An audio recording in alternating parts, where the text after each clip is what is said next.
Hi all, this is Seth with Autoblog, and I am driving the 2016 Acura RLX Sport Hybrid SH all-wheel drive, or SHOD as we like to call it. Anyway, you slice it, the name is a mouthful.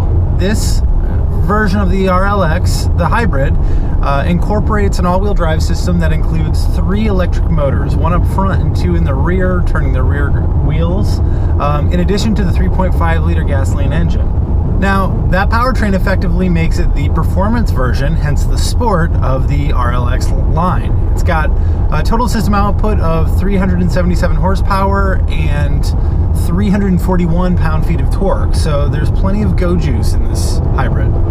So clearly Honda had some performance in mind when they were putting this system together, in addition to the sort of typical hybrid good gas mileage. It's rated at 28 mpg in the city and 32 on the highway. I've been seeing around 28 in 2 days worth of driving so far, and playing around with it. It's not the fuel sipper that you're gonna buy. It's not a car that you're buying for economy exclusively. But the good news is that when you really get into it, the car does feel quite quick.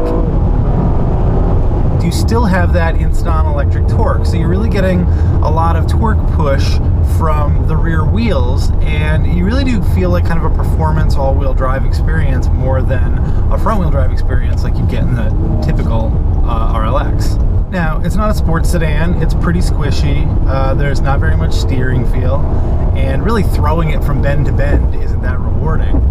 The car that I'm driving today is loaded out to around $67,000. I think you can spend a little bit more than that if you really try, but it kind of is at the top end of the RLX range.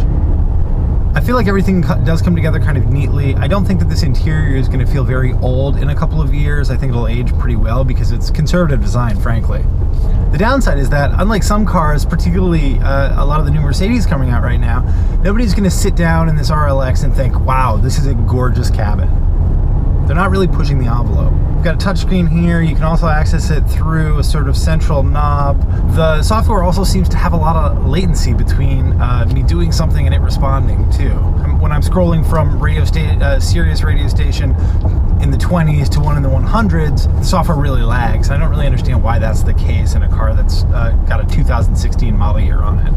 The other thing that traditionalists really might not like is the push-button transmission. Now, Acura has done something really interesting here. They've used different button shapes and placements. You sort of push back for reverse. There's a big round button for drive. That's the most prominent. Parks up front, sort of out of the way. You get used to it a little bit, exactly what you're looking for without looking down.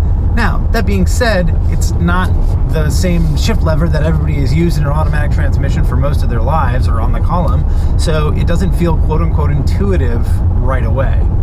Typically, if you're spending $60,000, $70,000 on a luxury car, you want something German, perhaps a Cadillac, you want something that's got straight-ahead performance, and typically rear-wheel drive and looks the part.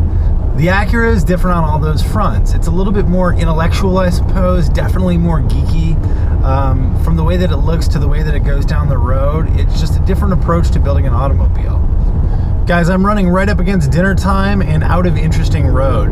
Thanks for following along. For Autoblog, I'm Seth Meersma.